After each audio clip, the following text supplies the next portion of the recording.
So maybe you just had a performance review or shared something you wrote with a friend. It's likely that whatever feedback you received, the negative comments are what stuck with you.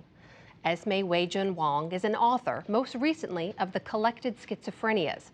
Tonight, she shares her humble opinion on why we should make an effort to listen for something else. When I was in the 6th grade, I was known for being an overachiever. For sport, one of my fellow classmates decided to keep a piece of paper taped to her desk. On that sheet, she'd make a tally for every error I made in class. She'd call out, gleefully, drawing attention to whatever it was that I'd done wrong. I became sensitive to my mistakes. That sheet of paper on her desk loomed like no accomplishment of mine ever did. To receive a compliment in many cultures is too demure. We are taught, particularly if we are women, to brush off a kind word lest our heads grow too large. And two, we learn that to focus on our weaknesses means that we'll improve, so that come time for company evaluations, our focus is not on the 7 pieces of praise, but on the single criticism.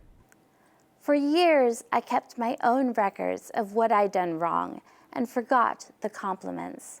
I received thoughtful notes and emails, but never let them stick. That is, until a friend suggested that I begin to keep a folder of the kind words said to me.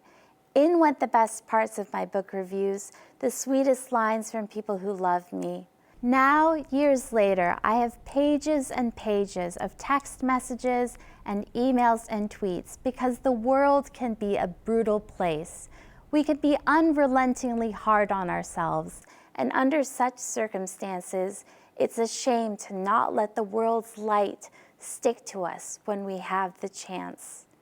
In my humble opinion, it is not enough to absent-mindedly nod when someone says, for example, that the mix CD we made them kept them company in the winter of their bereavement, or when your student tells you that they had never loved poetry before your English class. Write these things down, keep a record, stitch them together, and let them keep you warm.